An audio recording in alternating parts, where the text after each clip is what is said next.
अस्सलामु अलैकुम dear students. आज हम एक छोटी सी नज़म पढ़ेंगे जिसका उन्वान है गदा। गदा का मतलब है मुफलिसी या मुफलिस या गरीब।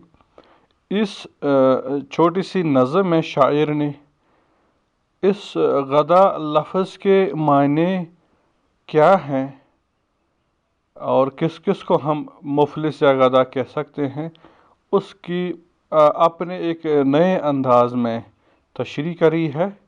इस पर बात करते हैं। पहला शेर। अन शनीदस्ती की रोज़ी ज़ीरा की बा अबलही गुफ्त की इन वाली शहर माँ गदाई भी हया है।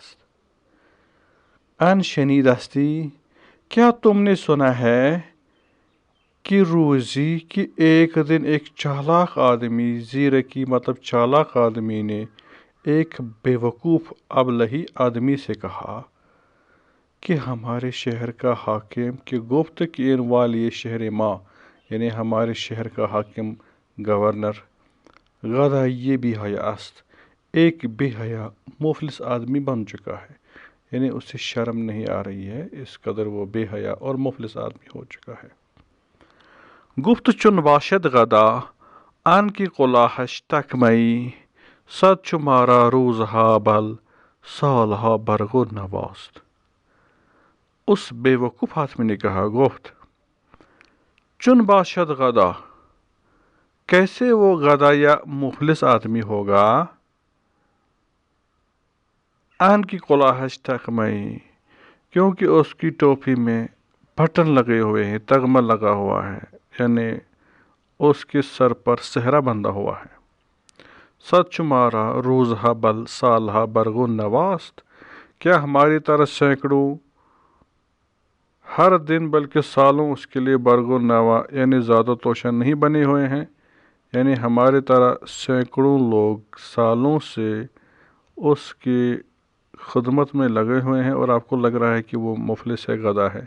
कहने का मतलब है कि अमीर लोग, हुक्मरान जो हैं, वो गरीब लोगों से ही टैक्स वगैरह वसूली करता है और उससे अपना खान पान जो है उसका इंतज़ाम करता है।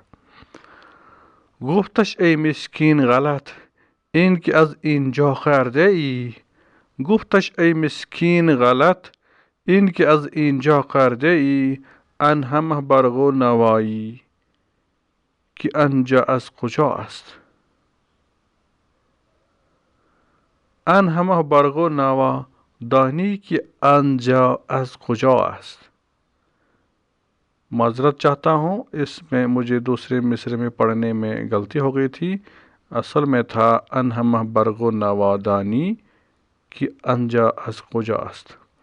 मैंने उस बेवकूफ़ को कहा, गुफ्तश कि ए मिस्कीन आदमी, तुम यहाँ पर गलत बात कर रहे हो। गलत इनके जिंजा करते, क्या तुम्हें मालूम है कि उसके पास बरगो नवा यानी माल दौलत कहाँ से आई है। अनहमा बरगो नवा दानी की अंजाज खुजास्त, जो उसके पास माल दौलत है वो कहाँ से आया है। दुर्रो मरवारीद तोखश अश्क तिफलाने मनास्त लालो याकूत सतामश खून ए तामे शिमास्त। उसके तोक यानी फंदे में दुर और मरवारीद यानी दो किस्म के जो मोती हैं लगे हुए हैं। तोक से मुराद उसके तोक यानी गले में जो मोती और मरवारी दो किस्म के मोती जो हैं लगे हुए हैं, ये मेरे छोटे अतफाल ने बच्चों के आंसू हैं। उसके घोड़े की लगाम में जो लैल और याकूत यानी दो किस्म के मोती लगे हुए हैं, ये आपके यतीमों का खून है। यानी उसके जिस्म पर जो सजा हुआ लिबास है, उसके गले में जो मोती लगे हुए हैं, वो मेरे छोटे बच्चों के आंसू हैं। और उसके घोड़े के सिताम में, लगाम में जो लालो याकूत लगे हुए हैं, ये दरअसल आपके यतीमों का खून है। او که تا آب سبو پیوست از ما خواسته است، گر به جوی تا به مغز استخوانش از نان ماست. اس نے تو سبو کا پانی بھی ہمیشہ ہم سے ہی مانگا ہے. سبو کہتے ہیں اس کو ہم سمپل الفاظ میں جگ کہہ سکتے ہیں، یا وہ برتن جس میں پانی انسان پیتا ہے یا لیتا ہے. او کہ تا آب سبو پیوست از ما خواسته است، یعنی اس نے سبو کا پانی تک بھی آج تک ہم سے ہی لیا ہے، یعنی خود کچھ نہیں کیا ہے، خود اپنی محنت سے کچھ نہیں، کیونکہ حکمران طبقہ جو ہے خود کوئی کام نہیں کرتے ہیں، صرف ہم لوگوں سے ہی لے لیتے ہیں سارا کچھ. غرب جوئی تاب مغز استخوان اش از نان ماست. اگر تلاش کرو گے، اگر تحقیق کرو گے تو پتہ چلے گا کہ اس کی ہڈیوں کا گودا بھی ہماری ہی روٹی سے بنا ہوا ہے. یعنی ہم نے جو کمایا ہے وہ کھا کھا کے اس کی ہڈیوں کا گودا تک بن چکا ہے، تو اس کی ہڈیاں یعنی اس کا سارا جسم ہماری ہی محنت کا جو ہے نتیجہ ہے، اس کے پاس اپنا کچھ نہیں. خواستن غدیه است خواهی عشر خان خواهی خراج، زن کی غرده نام باشد یک حقیقت را رواست. مانگنا گداگری ہے، خواستن غدیه است. چاہے عشر خان ہی کیوں نہ خراج مانگے.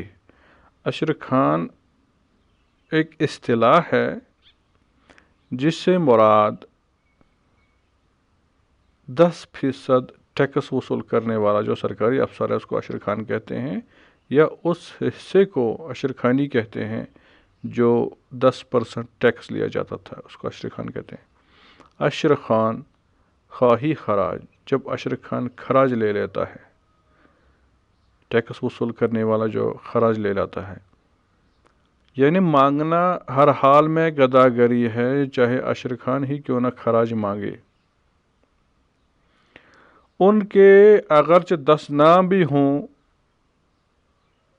زن کے غر 10 نام باشد، ان کے اگر 10 نام بھی ہوں، یعنی کئی ناموں سے بھی اگر ایسے لوگوں کو پکارا جاتا ہو، حاکم ہو، والی شہر ہو، جیسے دوسرے القاب سے ان کو پکارا جائے، لیکن ان کی ایک ہی حقیقت ثابت ہے.